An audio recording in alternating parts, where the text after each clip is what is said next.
بیٹھ کے دعائیں اللہ آپ کو بار بار حرمین طیبین کی حاضری کی. کبھی کبھی میں بھی آپ کے ساتھ اللہ اور شاہ صاحب کے ساتھ ہم سب ان کے نانا کے روضہ پاک پر پہنچے، اسی سال پہنچے اور جلد پہنچے. آپ نے قلال ارشاد فرماتی کیا میں کیا صحابہ تم بتا سکتی ہو کہ کون ہے غریب؟ من مفلس و غریب کون ہے؟ قال المفلس فینا ما من لا درہم ولا متاع. حضور نے فرمایا یا رسول اللہ صلی اللہ علیہ وآلہ وسلم، حضور نے فرمایا مفلس کون ہے؟ صحابہ کہتے ہیں آقا مفلس وہ ہے جس کے پاس درہم نہیں ہے، جس کے پاس دینار نہیں ہے، یا جس کے پاس کوئی مال و اسباب نہیں ہے، وہ مفلس ہے. وہ کیا ہے؟ مفلس ہے. فقال، تو حضور نے فرمایا ان المفلس من امتی یأتی یوم القیامت بصلاۃ وصیام وزکاۃ ویأتی قد شتم ھذا وقذف ھذا واکل مال ھذا وسفک دم ھذا وضرب ھذا فیعطی ھذا من حسناته وھذا من حسناته فإن فنیت حسناته. اللہ اکبر. اپنا قلال ارشاد فرماتے ہیں غریب وہ ہے، غریب وہ ہے جو محشر کے دن اپنی نمازیں لے کر آئے. سمجھنے کی کوشش کریں بھائی، سمجھنے کی کوشش کریں. آپ ٹائم قریب آ رہا ہے، میں تقریر ختم کر رہا ہوں. غریب وہ ہوگا جو محشر کے دن اپنی نمازوں کے ساتھ آئے گا، اپنے روزوں کے ساتھ آئے گا، اپنی زکوٰۃ کے ساتھ آئے گا، اپنے حج کے ساتھ آئے گا، اپنے نیک اعمال کے ساتھ آئے گا. یعنی اس کا نامہ اعمال نیکیوں سے بھرا ہوا ہوگا اور اس نے کسی کو گالی دی ہوگی. سن رہے ہیں؟ رمضان المبارک میں کوئی تربیت کی بات بھی لے جاؤ، اور یہ بات خدا کے واسطے اپنے بچوں کو سکھائیں. کوئی استاد ہے تو اپنے شاگردوں کو سکھائے، چند دوست ہیں تو اپنے دوستوں کی محفل میں بیٹھا دکھائے.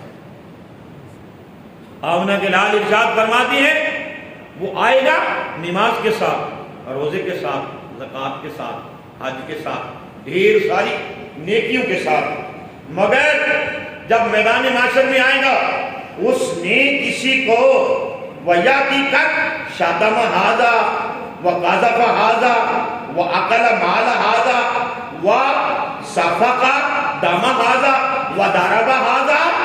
اس نے کسی کو گالی دی ہوگی، کسی کو مارا ہوگا، کسی کو مارا ہوگا، کسی کا مال لوٹا ہوگا، کسی کا مال لوٹا ہوگا. یہ بھی مال لوٹنا ہے، یہ بھی مال لوٹنا ہے. جو کل ریٹ 10 روپے تھا آج 15 روپے کر دیا، ایسے تاجروں کو بروز معاشر ناک کے بل بروز معاشر محشر کے میدان کے اندر گھسیٹا جائے گا، اور ان کی شکلیں خنزیر کیسے کاٹی جائیں گی جو مسلمانوں کا خون چوستے. جہاں بھی سبحان اللہ کہیں نا آپ، یہاں نہیں کہتے سبحان اللہ، یہاں استغفر اللہ کہیں. کیا کہیں؟ استغفر اللہ. اللہ اکبر. جو نجائز کسی کی مجبوری کا نجائز فائدہ اٹھاتے ہیں. جانتے ہیں آپ لوگ آج سے پہلے بھاؤ کیا تھے اور رمضان المبارک کے اندر بھاؤ کیا ہیں؟ عیدی بنا رہے ہو، کس سے بنا رہے ہو؟ غریب کا پسینہ جو خشک نہیں ہوتا، مزدوری کا سوال کرتا ہے، اس کو جمعرات پر ڈال دیا جاتا ہے، اس سے عیدی بنا رہے ہیں. سیزن ہے، ارے پیسے کمانے کا سیزن نہیں. اور بادشاہو محمد عربی کے غلاموں، یہ نیکیاں کمانے کا سیزن ہے، یہ رب کی رضا کمانے کا، یہ مصطفیٰ کریم کی مسکراہٹیں کمانے کا سیزن ہے. یہ دنیا، یہ پیسے، یہ مال، یہ زر، یہ مکان، یہ بلڈنگیں، یہ دکانیں، یہ کاروبار، اللہ کی عزت کی قسم تمہارے بعد رہ جائیں گے.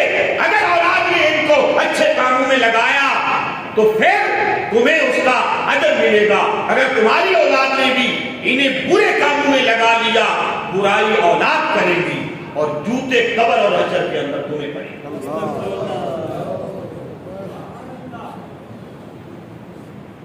اللہ اکبر۔ سنیے گا، آمنہ کے لال نے ارشاد فرمایا کہ انہوں نے کسی کو گالی دی ہوگی، کسی کی غیبت کی ہوگی، کسی کی چغلی کی ہوگی، کسی پر بے جا تہمت لگائی ہوگی، کسی کو تھپڑ مارا ہوگا، توجہ ہے یہ نہیں ہے، کسی کا مال لیا ہوگا، یا کسی سے بے جا وہ نفرت کرتا رہا ہوگا، تو وہ شخص میری امت میں حضور نے فرمایا میری امت میں سب سے زیادہ غریب ہے، جو اتنے اعمال اور نیکیاں لے کے آئے۔ تو پھر کیا کہا جائے گا؟ وہ شخص کیس کرے گا، مولا اس نے مجھے تھپڑ مارا تھا مگر میں غریب تھا، میں کچھ نہیں کہہ سکتا، اس نے مجھے گالی دی تھی، میں غریب تھا، میں اسے کچھ نہیں کہہ سکتا تھا، اس نے میرے ساتھ یہ زیادتی یہ بدماشی کی تھی مگر میں غریب تھا، یا شرافت کی وجہ سے یا اپنے اخلاق کی وجہ سے میں نے اسے کچھ نہیں کہا۔ مولا میں تیری بارگاہ میں سوال کرتا ہوں، آج انصاف کا دن،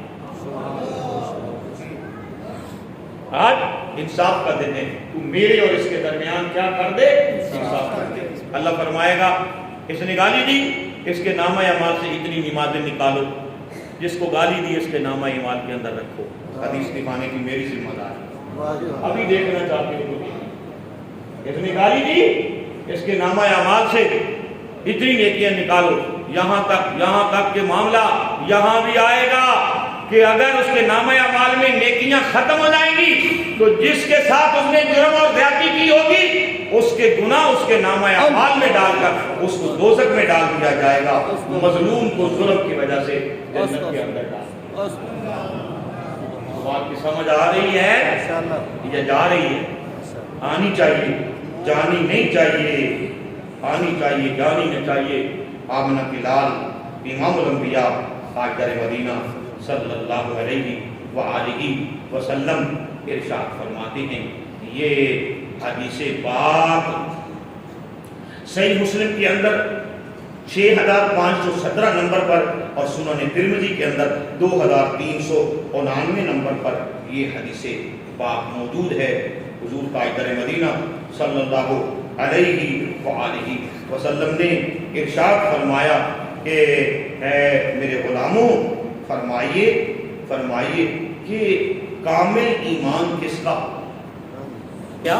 اونچا بولیے، نہیں ذرا زور سے بولیے، کامل ایمان کس کا ہوگا؟ کامل ایمان کس کا ہوگا؟ صحابہ کرام رضوان اللہ تعالی علیہ اجمعین نے عرض کی یا رسول اللہ صلی اللہ علیہ وآلہ وسلم آپ ہی بتا دیں کامل ایمان کس کا ہوگا؟ کامل ایمان کس کا ہوگا؟ فرمایا اکمل المؤمنین ایمانا احسنہم خلقا، جس کا اخلاق سب سے اچھا اور خوبصورت ہوگا اس کا ایمان بھی سب سے اچھا اور خوبصورت ہوگا۔ بندہ تہجد گزار ہو، جب بولے تو بھانڈا ہی پھوڑ دے، بندہ 5 وقتہ جماعت کے ساتھ نماز پڑھنے والا ہو، مسجد میں بھی اس کا شور، گھر میں بھی اس کا شور، دکان پر بھی اس کا شور، بازار میں بھی اس کا شور، معاشرے میں بھی اس کا شور، توجہ ہے یہ نہیں ہے؟ چلتا پھرتا شور نظر آئے، چلتا پھرتا شرابہ نظر آئے، سمجھ رہے ہیں میری بات کو؟ چلتا پھرتا شور اور شرابہ نظر آئے، جب بھی بولے تو فرمایا رب کہتا ہے کہ گدھا پیدا میں نے کیا ہے، مگر سب سے زیادہ نفرت والی آواز گدھے کی۔ جانتے ہیں آپ کچھ لوگوں کا انداز گفتگو گدھے والا ہوتا ہے، اپنے نوکروں سے وہی انداز گفتگو، اپنے بچوں سے وہی انداز گفتگو، اپنی بیوی سے وہی انداز گفتگو، معاشرے میں وہی انداز گفتگو، فقیر آ گیا وہی انداز گفتگو۔ بات کی سمجھ آ رہی ہے؟ آقا ارشاد فرماتے ہیں مجھے اخلاق مکمل کرنے کے لیے بھیجا ہے، اور سب سے زیادہ اچھا اخلاق میرا اخلاق۔ اللہ رب العزت آج کی گفتگو پر سب سے پہلے مجھے عمل کی توفیق عطا فرمائے، پھر آپ سب کو عمل کی توفیق عطا فرمائے، آمین۔